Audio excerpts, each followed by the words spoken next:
하나님의 말씀 창세기 28장 1절로 5절입니다.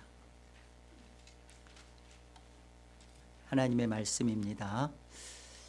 이삭이 야곱을 불러 그에게 축복하고 또 당부하여 이르되 너는 가나안 사람의 딸들 중에서 아내를 맞이하지 말고 일어나 밧담 아람으로 가서 내 외조부 부두엘의 집에 이르러 거기서 내 외삼촌 라반의 딸 중에서 아내를 맞이하라.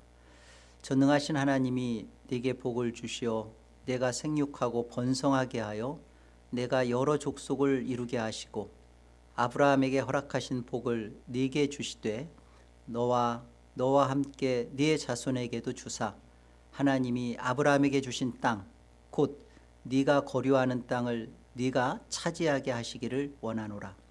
이에 이삭이 야곱을 보내매 그가 밧담 아람으로 가서 라반에게 이르렀으니 라반은 아람 사람 부두엘의 아들이요 야곱과 에서의 어머니 리브가의 오라비더라.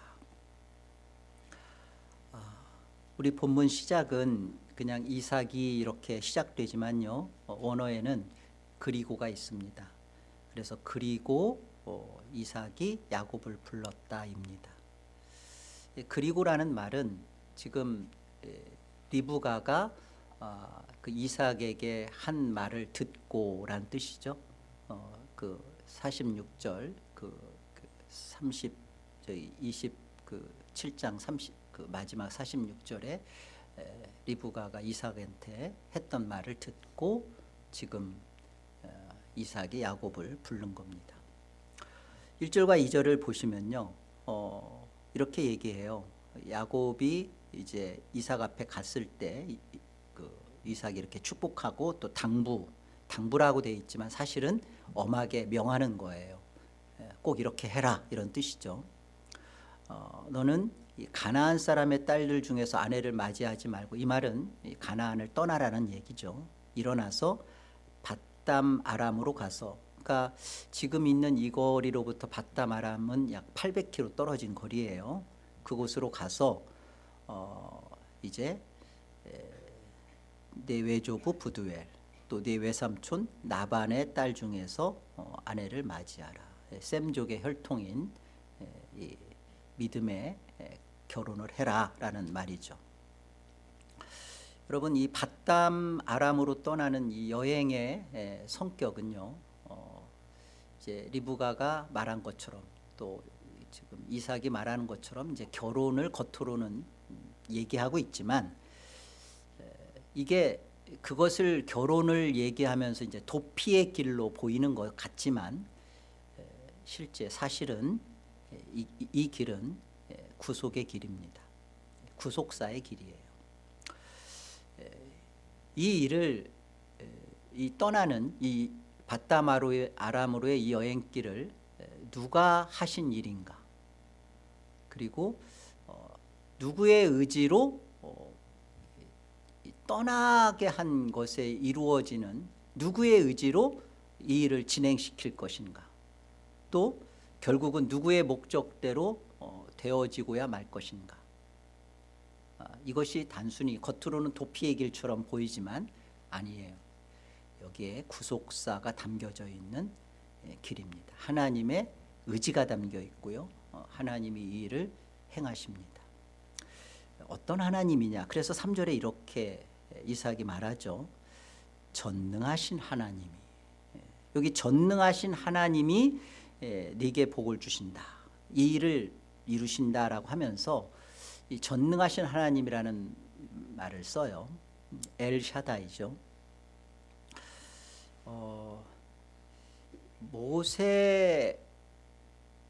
모세에게서는 하나님은 자신의 이름을 나는 스스로 있는 자다라고 설명하셔요. 처음 모세한테는. 근데 모세 이전에 아브라함과 이삭과 야곱에게서는 하나님은 자신을 전능하신 하나님으로 나타내십니다. 그 아브라함에게도 그랬죠. 나는 전능한 하나님이라 너는 내 앞에서 행하여 온전하라. 이삭에게도 지금 전능한 하나님이라는 말씀을 하시고요. 야곱이 돌아옵니다. 돌아와서 야복강에서 창세기 32장에 그 하나님과의 씨름을 하고, 그리고서는 베델로 바로 올라오지 않아요. 그 가나안 땅인 베델로 들어서지 않고 옆으로 세죠. 그래서 세겜으로 갑니다. 그래서 세겜에서 그 디나 사건, 딸을 강간당하는 그런 디나 사건을 맞이하죠. 그리고서는 깊이 회개하고 창세기 35장에 이제 베델로 야곱이 올라갑니다. 이때 베델에서 하나님 이렇게 말씀하세요. 네가 여전히 야곱이지만 이제는 내가 네 이름을 야곱이라고 부르지 않고 내 이름이 이제 이스라엘이 되리라. 창세기 32장에 이스라엘이라고 바꿔놓으셨는데 35장에 가서 하나님이 내 이름이 이제는 이스라엘이 되리라. 그리고 하나님이 야곱 너는 이제 이스라엘이다 이렇게 불러주세요. 그리고 11절에 가보면 나는 전능한 하나님이 너는 생육하고 번성하라 이렇게 말씀하신단 말이에요. 그러니까 믿음의 족장인 아브라함, 이삭, 야곱에게서 경험되어지고 그들이 알고 있는 하나님은 엘샤다입니다. 전능하신 하나님이에요. 자, 나는 전능하다. 전능하다라는 그 의미가 이 믿음의 족장들에게서 어떻게 나타나지고 역사하셨는지가 참 중요해요. 전능하다. 그 의미는 뭘까요? 무슨 일이든 다 할 수 있는 나는 힘센 하나님이다. 그런 의미 아니에요. 무슨 일이든 하나님께서 일을 이루어내시고야 마는 능력의 하나님이다. 그런 의미입니다. 어떠한 방해가 있든 장애물이 있든 하나님은 처음 두신 하나님의 목적대로 이루어내신다. 이게 전능하신 하나님이에요. 무슨 일이든 다 한다. 그러면 거짓말 하나님도 하셔야 되잖아요. 그런 전능하신 하나님이 아니라 하나님은 하나님이 두신 목적을 전 우주에 어떠한 일이 벌어져도, 아니 그 개인의 어떠한 불순종과 반항이 펼쳐져도, 어떠한 일이 있어도 하나님은 뜻두심을 기필코 이루어내신다. 이게 전능하신 하나님이에요. 그 전능하신 하나님께서 주시는 복이 무엇인가 한번 3절 보세요. 전능하신 하나님이 야곱 너에게 복을 주시어 너가 생육하고 번성하게 하여 너가 여러 족속을 이루게 하시고, 이에 주시고 번성하게 하시고 여러 족속을 이루게 이게 다 사역형입니다. 사역형이라는 말은 뭐냐면 하나님이 주체자가 되신다는 거예요. 하나님이 하신다.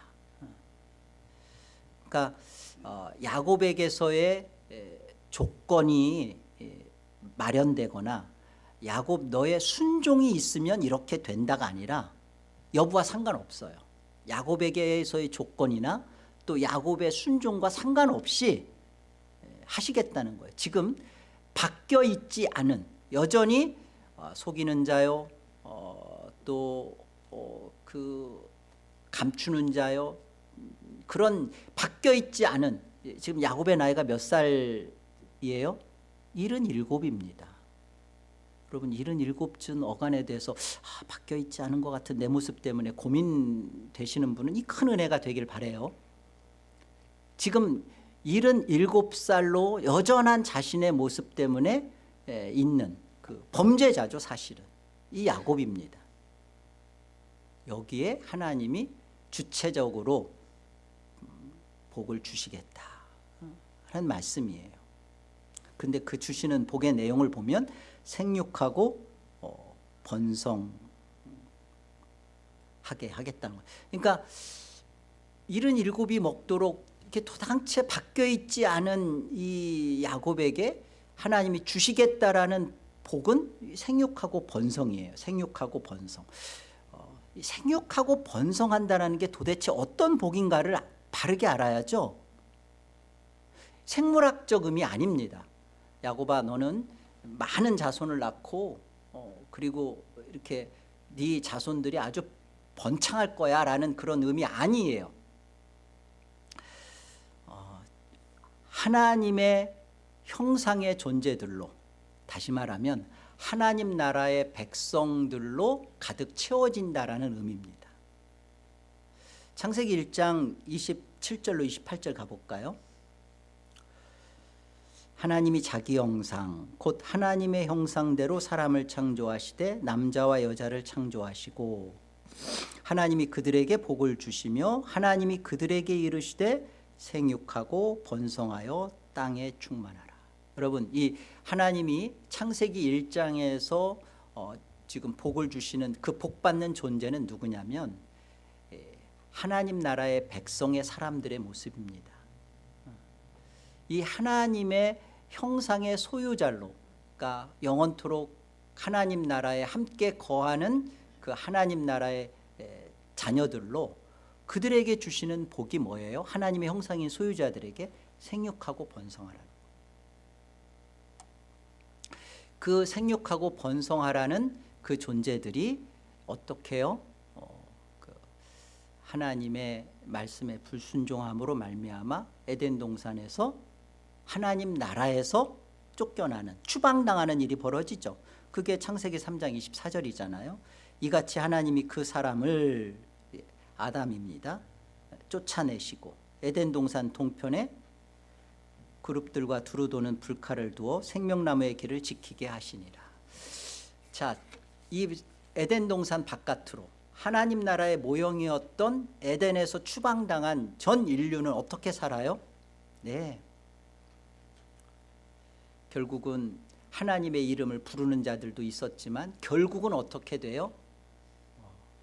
바벨의 그 욕망의 탑을 세우죠. 그리고서는 그 결국은 심판을 받습니다. 이게 노아 심판이잖아요. 모든 지면에 코로 기식하는 모든 존재들을 다 죽여버리는 심판이 떨어지죠.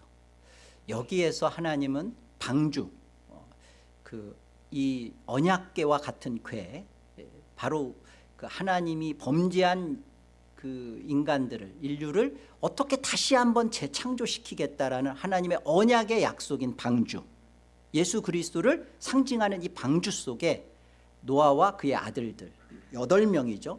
이 8식구를 들이시고 그 방주와 함께 심판을 받고 방주 바깥으로 나왔을 때 그 하나님 앞에 번제하고 제사를 드리는 그들에게 하나님이 다시 한번 무슨 말씀을 하시는지 보세요.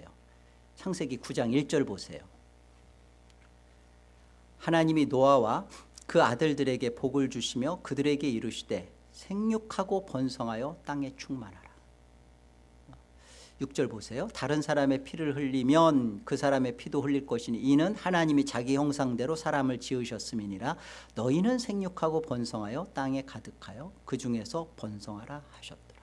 여러분, 이 생육하고 번성이라는 단어가 그냥 종족 보전, 생물학적으로 퍼져나가라는 게 아니라 어떠한 사람들로 너희는 그 존재로서 살아내고 존재들로 가득 채워지라는 얘기예요.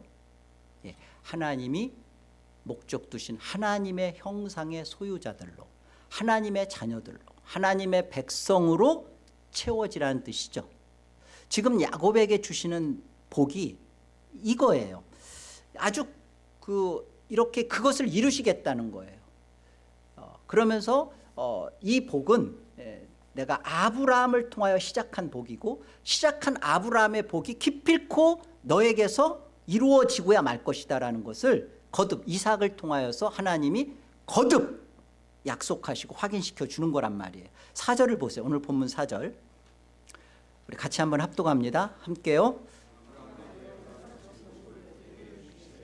너와 함께 내 자손에게도 주사 하나님이 아브라함에게 주신 땅 곧 내게 거류하는 땅을 내가 차지하게 하시기를 원하라. 아브라함에게 허락하신 복을 너에게 주시되, 너에게 주시는 거죠. 너와 함께한 내 자손에게도 주사 하나님이 아브라함에게 주신 땅 어디예요? 가나안 땅이죠. 내가 거류하는 땅을 내가 차지하게 하시기를 원하노라. 지금 가나안 땅을 지금 떠나는데요. 이 약속의 땅을 떠나는데요. 아브라함에게 주신 땅을 내가 실제로 차지하게 되는 일을 하기를 원한다. 이삭을 통하여 하나님이 주시는 약속이죠. 아브라함에게 주신 하나님 나라가 아주 실제화되는 복이에요. 실제화되는. 아브라함에게 주신 복이 야곱에게서 지금 떠나가는데 그 야곱이 이 약속의 땅을 온전히 너와 너의 자손들이 차지하게 되는 실제화되는 거죠. 자, 이 아브라함이 복이 실제화되는 과정을 한번 보세요. 5절 한번 보세요. 5절. 이에 이삭이 야곱을 보내매 그가 밧다마람으로 가서 라반에게 이르릅니다. 자, 보세요. 이 야곱의 출 가나안이잖아요. 가나안을 떠나는 거니까. 이 약속의 땅, 이 가나안 땅, 메시아의 언약 계승자로서 이 약속의 땅을 받아야 되는데 지금 떠난단 말이죠. 야곱이 그 가나안 땅으로부터 추방되는, 마치 아담이 에덴 동산에서 이렇게 추방당하는, 내쫓겨지는 그런 모습이잖아요. 왜 내쳐질까요? 야곱은 지금 왜 떠날까요? 떠나지는 이유가 뭐죠? 야곱이 떠나는 것은 이 약속의 땅, 아브라함의 복, 약속하신 이 복을 결국은 차지하기 위해서요. 떠나는 것은 돌아오기 위해서입니다. 떠나보내는 이유는 하나님이 돌아오게 하시기 때문에 떠나보내는 거예요. 어떤 목적을 두고? 네, 하나님의 원하심의 그 사람대로 회복시키심을 목적에 두고.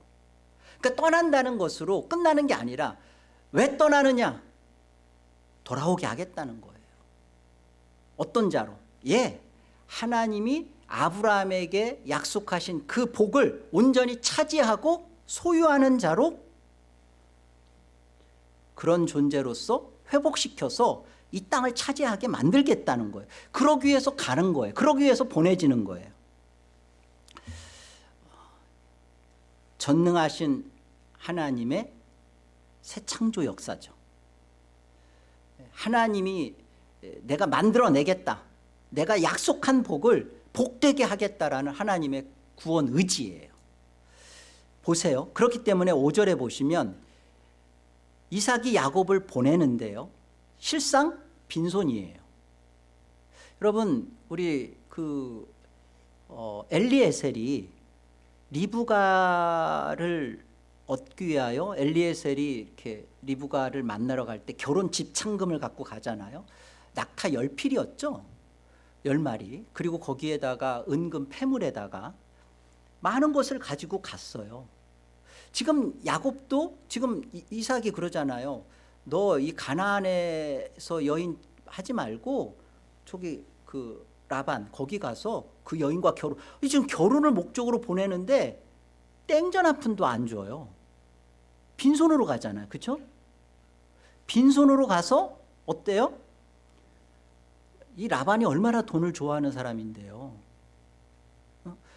딱 보니까 거지꼴로 왔잖아요. 이용해 먹죠. 자그마치 20년을. 심한 고난을 받죠. 이 속에서 어때요? 이 속에서 야곱은 이렇게 다루어지죠.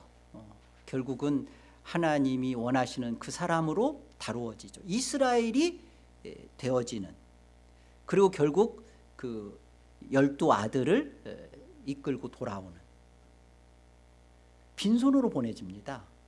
거짓골로 갑니다. 그래서 그곳에서 철저하게 고통과 시련과 아픔과 역경의 시간들로 채워져요.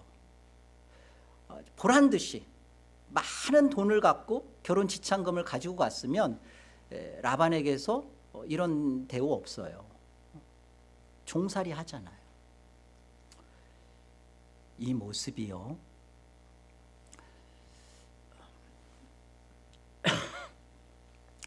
예수님이 이 땅에 오신 모습입니다. 예수님이 이 땅에 또한 오신 이유예요. 어떤 모습으로? 낮고 천한 모습으로, 빈손으로 오신 모습이고요. 빈손으로 오신 그 모습 속에서 자신의 고난 속에서 자기의 12아들을, 우리의 아들들을 속량하시고 이끌고 다시 돌아오는, 하나님 나라로 다시 우리를 끌어안고 돌아가는, 그리고 그 안에서 결국은 어떤 일이 벌어질까요? 야곱과 같은 우리들, 야곱과 같은 이 속 좁고 비좁고 거짓말 범죄의 투성인 우리들을 어때요? 이스라엘로 바꿔내시죠. 우리는 하나님 나라에서 떠나온 자들입니다. 떠나왔을 때 우리는 다 거짓골이 됐어요. 하나님의 부유함이 뭔지, 풍성함이 뭔지, 하나님을 사랑하고 살았던 것이 어떤 것인지 그 기쁨도 모르고 그 풍요로움도 모르고 누가복음 15장에서 나타나는 둘째 아들과 같이 아버지를 떠났습니다. 허랑방탕하여 다 잃어버렸습니다. 이런 우리들을 끌어안으시고 구원시키시고자 답이 없던 우리 안에 하늘을 떠나오신 분이 계시다고요. 똑같은 길을, 우리가 걸어온 길을 찾아 들어오셨다고요. 그분이 예수님이세요. 그리고 들어오셔서 우리를 끌어안으시고, 지금 오늘의 이 야곱의 이 빈손으로 보내지는 이 모습이 다른 모습이 아니라 저와 여러분이 보내어진 모습이고, 빈손으로 와서 고난당하는 이 인생 속에, 야곱의 인생 속에 꿰뚫고 들어오셔서 역사하신 예수님이 계시다고요. 동일하게 저와 여러분에게 소망은 바로 이 부분이에요.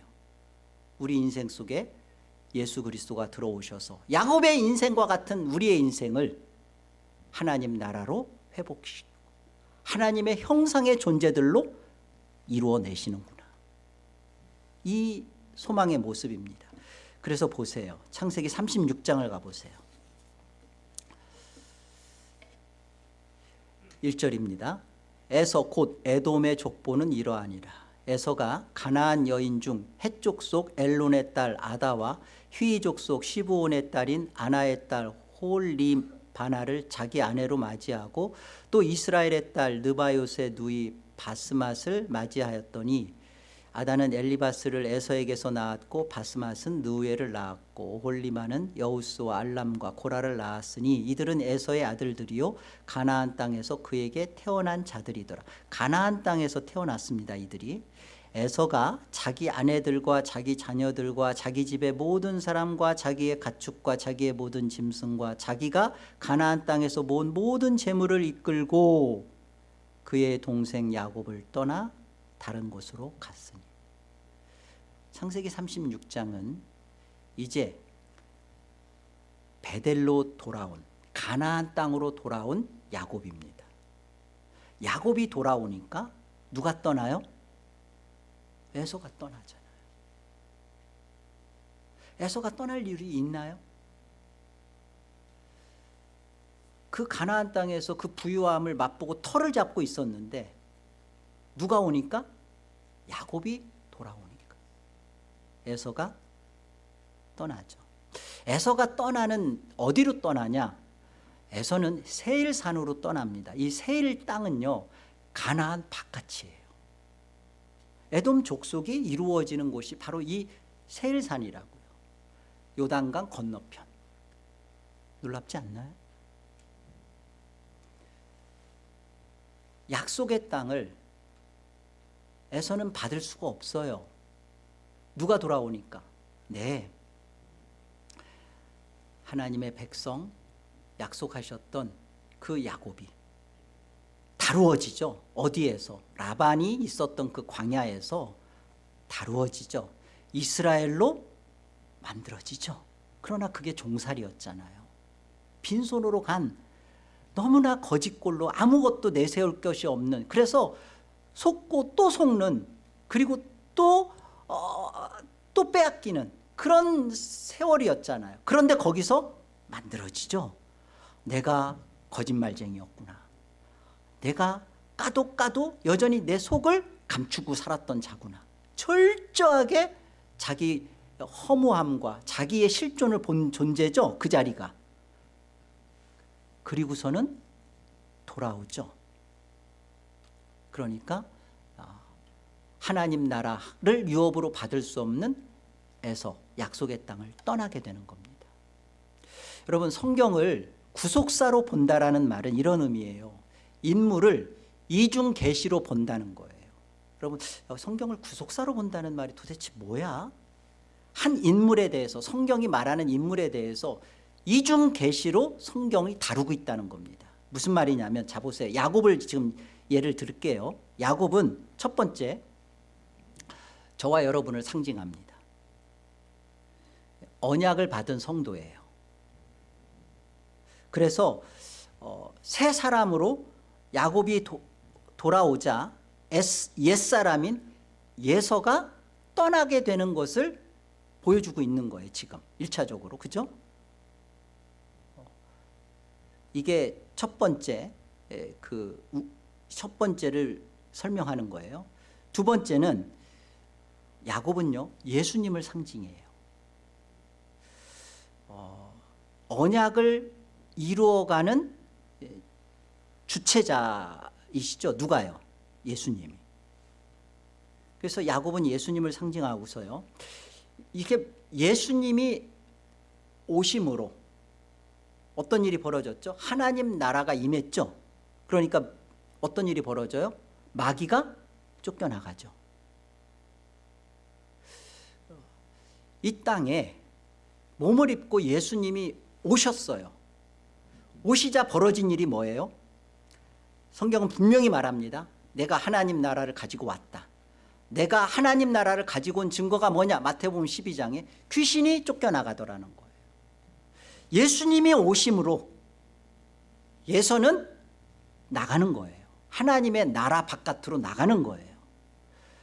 이 두 가지를 우리는 구속사로 받는 거예요. 이중계시죠. 내 안에 나를 옛사람이 새사람으로 바뀌어지는 그 일은 근본적으로 예수님이 들어오심으로 말미암아 기필코 이루어지고야 마는 일이에요. 예수님이 오셨기 때문에 내 안에서 그 일을 하나님께서 의지를 가지고 하시는 겁니다. 이 일을 하시는 분을 성경은 전능하신 하나님이라 그럽니다. 그 목적대로 우리에게서 우리가 뭘 하는 게 아니라 사역형이라고 했잖아요. 하나님이 주체자가 되셔서 그 일을 하시겠다는 거예요. 예수님을 보내신 하나님, 예수님을 빈손으로 보내서 고난을 받게 하셔서 그리고 그 예수님을 통하여 자기 백성을 끌어안고 다시 하나님 나라로 오게 하신 그 하나님, 그 하나님의 백성들이 그 품에 안겨져 있는 자들은 그냥 그런 존재들이 아니라 빈손으로 와 있는 이들을 하나님이 다루시고 또 다루셔서 이스라엘로 바꿔낸 존재들로 예수님이 품어 안고 하늘로 돌아오시겠다는 거잖아요. 마귀가 다 쫓겨나간 그런 존재들로. 그래서 빈손인 우리가, 허랑방탕하여 허무한 우리가 반드시 고쳐지는 이유는 예수님이 역사 안에, 우리 안에 오셨기 때문에 그렇습니다. 예수님을 영접하십시오. 예수님을 영접하면 전능하신 하나님이 일하십니다.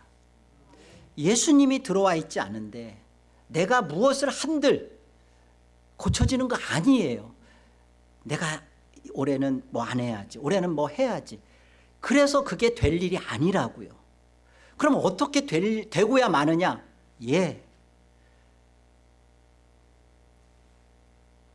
야곱이 돌아오자 에서가 떠난 것처럼 야곱이 결국은 출가나안. 왜 떠났죠? 야곱의 인생을 통하여 하나님은 아담도 에덴 동산에서 나가게 한 것은 결국은 생명나무를 지키시죠. 그 생명나무 대신 예수 그리스도의 역사 안에 들어오기 때문에 그래요.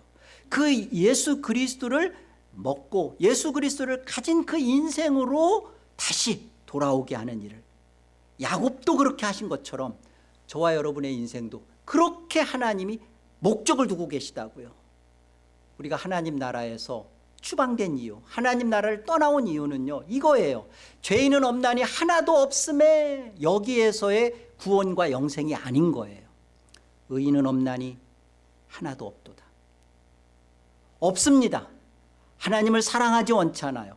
하나님을 좋아하지 않아요. 하나님이 기뻐하시는 일에 기뻐하질 않아요. 이게 다 죄인인 우리예요. 의인이 없나니 하나도 없어요. 이곳에서의 영생이에요. 영생이 뭐죠? 삼위 하나님의 인격적 관계를 누리는 거예요.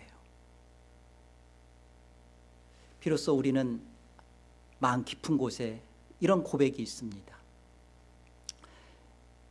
이 부질없는 인생, 이 헛된, 이 더럽고 추악한 거짓된 가치관에 가득 찬 이 인생을 살아보니까 우리 안에 남는 고백이 분명해져요.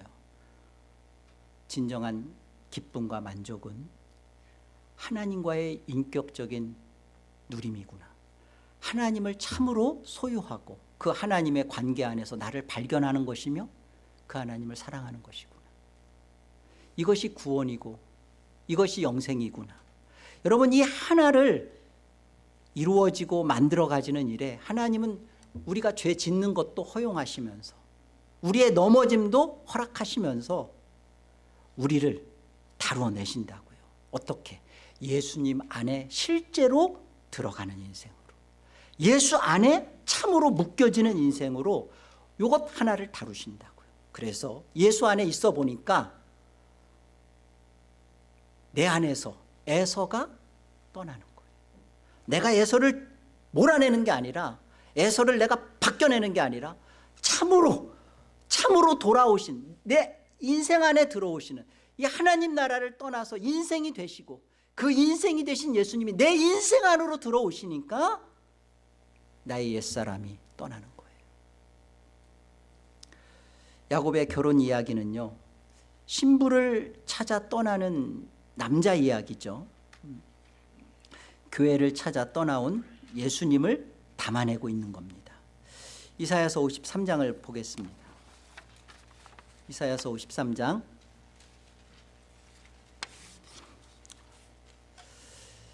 여호와께서 그에게 상함을 받게 하시기를 원하사 질고를 당하게 하셨은즉 그의 영혼을 속건제물로 드리기에 이르면 그가 씨를 보게 되며 그의 날은 길 것이요 또 그의 손으로 여호와께서 기뻐하시는 뜻을 성취하리로다. 그가 자기 영혼에 수고한 것을 보고 만족하게 여길 것이라. 나의 의로운 종이 자기 지식으로 많은 사람을 의롭게 하며 또 그들의 죄악을 친히 담당하리로다. 그러므로 내가 그에게 존귀한 자와 함께 몫을 받게 하며 강한 자와 함께 탈취한 것을 나누게 하리니 이는 그가 자기 영혼을 버려 사망에 이르게 하며 범죄자 중 하나로 헤아림을 받았음이니라. 그러나 그가 많은 사람의 죄를 담당하며 범죄자를 위하여 기도하였느니라. 이 기도라는 말은 중보라는 뜻입니다. 중보하였느니라. 누구 얘기를 하는 거죠? 하나님께서 예수 그리스도에게 고난받기를 하나님이 원하셨다는 거예요. 그리고 그 여호와께서 그 기뻐하시는 뜻을 아들 하나님 예수님이 성취하실 거라는 거예요. 약속이죠. 그래서 하나님께서 예수 그리스도와 함께 그 그리스도의 죽으심을 믿는 자, 십자가의 죽으심 안에 자신의 인생을 만난 자들을 예수님과 함께 존귀한 자로 받아주시겠대요. 약속하셨잖아요. 몫을 함께 받고. 그런데 그렇게 하게 한 이유는 예수님이 범죄자 중에 하나가 되셨다. 예수님이 범죄자가 되셨다. 죄가 없으신 예수님이 죄인이 받아야 할 마땅한 십자가의 형벌과 지옥의 고통을 예수님이 치르셨다. 이게 하나님 아버지의 기쁘신 뜻이래요.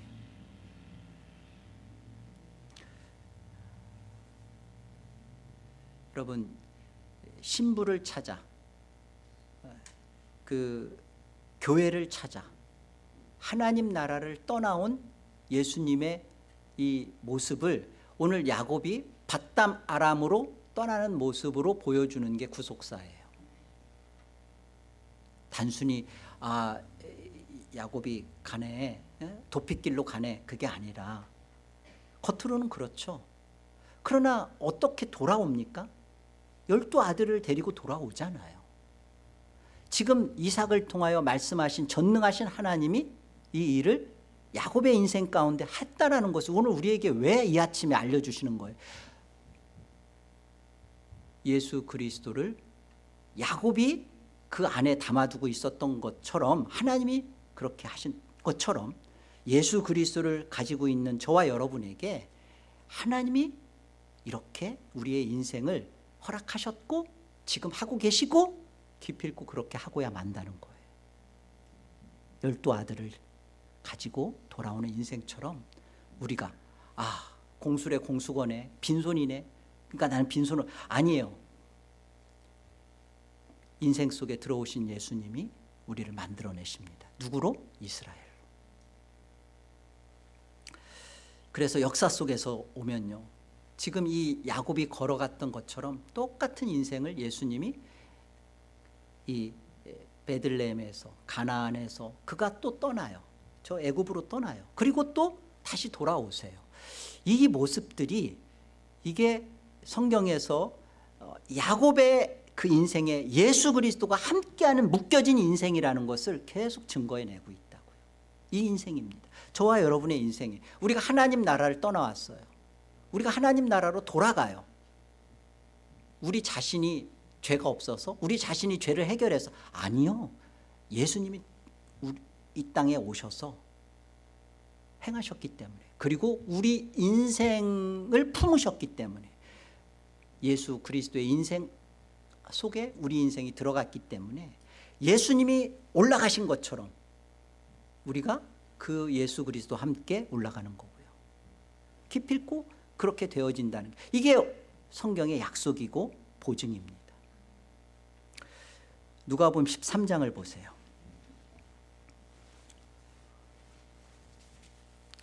이에 비유로 말씀하시되 한 사람이 포도원에 무화과 나무를 심은 것이 있더니 와서 그 열매를 구하였으나 얻지 못한지라. 포도원 지기에게 이르되 내가 3년을 와서 이 무화과 나무에서 열매를 구하되 얻지 못하니 찍어버리라. 어찌 땅만 버리게 하겠느냐. 대답하여 이르되 주인이여 금년에도 그대로 두소서. 내가 두릅하고 거름을 줄이니. 이 비유로 말씀하시는 가정에서 이 한 사람은 아버지 하나님입니다. 그리고 이 포도원 지기는 아들 하나님이신 예수님을 말씀하는 것이고요. 그리고 이 열매라는 것은 성화를 말합니다. 회심, 거룩을 말해요. 자, 보세요.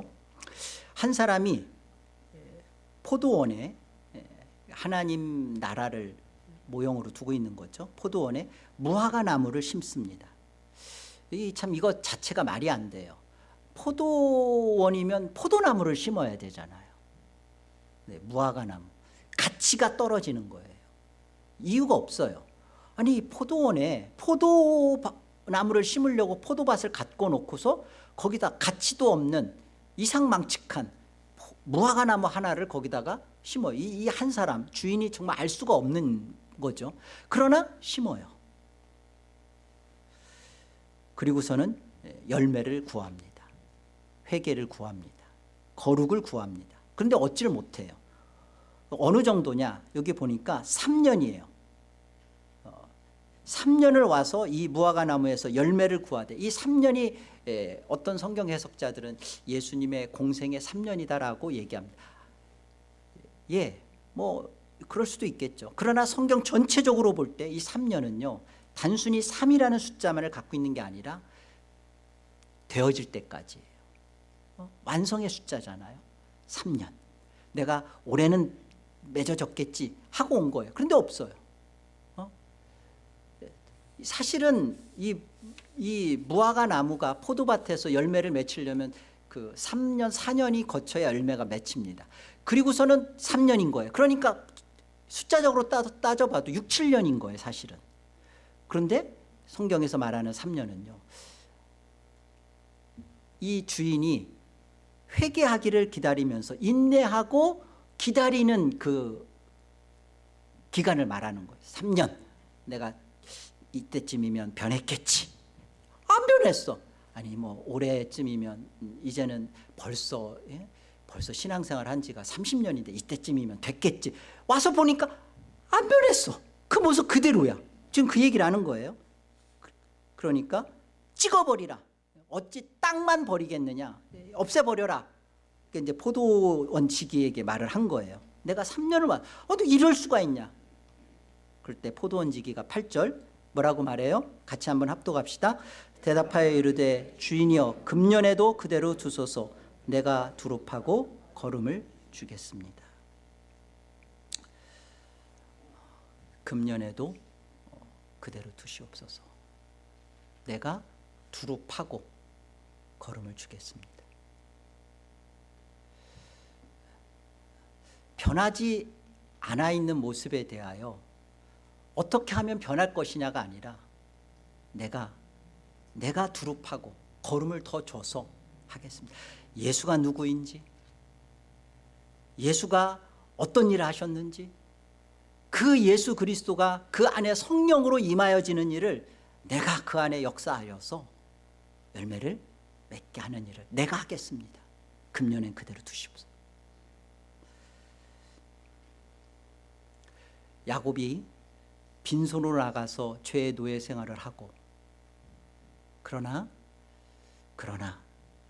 그가 돌아올 때는 부자로, 존귀한 자로, 이스라엘로 돌아온 것처럼 오늘 저와 여러분이 우리 자신의 모습을 보면 변한 게 없고 아닌 것 같고 나는 아닌 개벼, 나는 구원과 상관없는 것 같아. 하나도 달라진 게 없고. 자, 하나님이 새 해를 시작하는 우리에게 전능하신 하나님이 포도원 지기이신 그분이 우리 인생 안에 십자가 안으로 들어오셔서 우리에게 하시는 약속입니다. 전능하신 하나님이 복을 주시고 번성케 하시고 이루어내실 겁니다. 그 일을 보증하고 그 일을 책임지시고 그 일을 가로막고 일을 성취해내시는 일이 포도원 지기처럼 금년에도 그대로 두소서. 내가 일하겠습니다. 역사하겠습니다. 그 속에 찾아 들어가서 거룩한 성령으로 함께 걸음을 주고 두루 파서 일을 이루어내겠습니다. 바꾸어내겠습니다. 그래서 열매를 맺게 하겠습니다. 거룩한 열매, 회개의 열매, 성화의 열매를 맺어내겠습니다.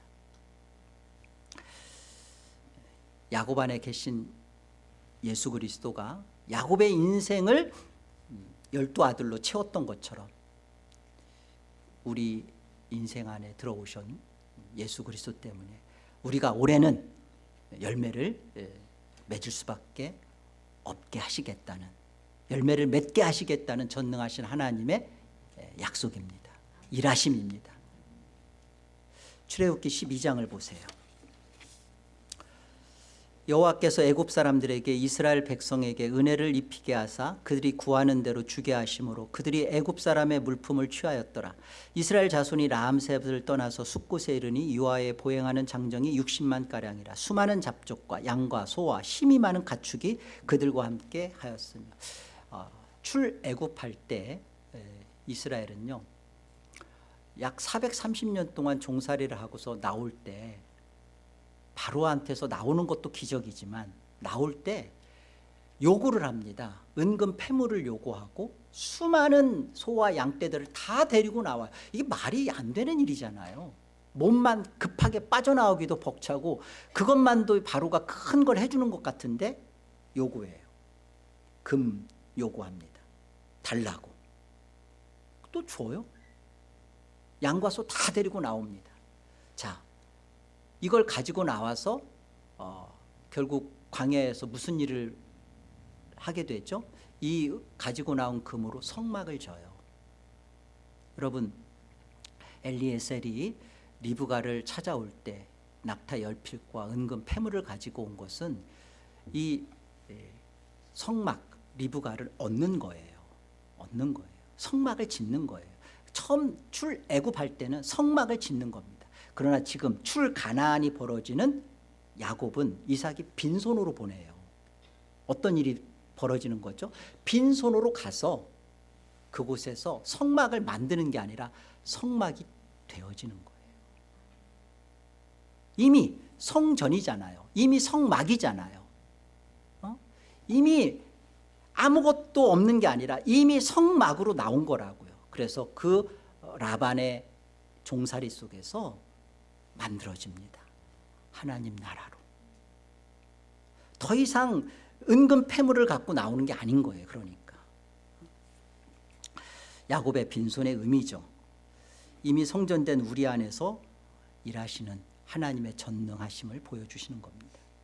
예수 그리스도를 참으로 진짜로 정말로 모셔드리면 금년에도 그대로 두소서, 내가 두릅하고 걸음을 주겠습니다. 우리 안에서 성막되어지고 성전되어지는 일을 주님께서 하십니다. 예수님이 없으면 여러분 스스로가 만들어내야 돼요. 그러나 그것은 불가능합니다. 예수 그리스도를 마음에 깊이 모셔드리고 그 예수 그리스도로 이미 성전된 저와 여러분이 회개와 믿음과 성화와 거룩의 열매를 맺혀내는 올 한 해가 되기를 주의 이름으로 축원합니다.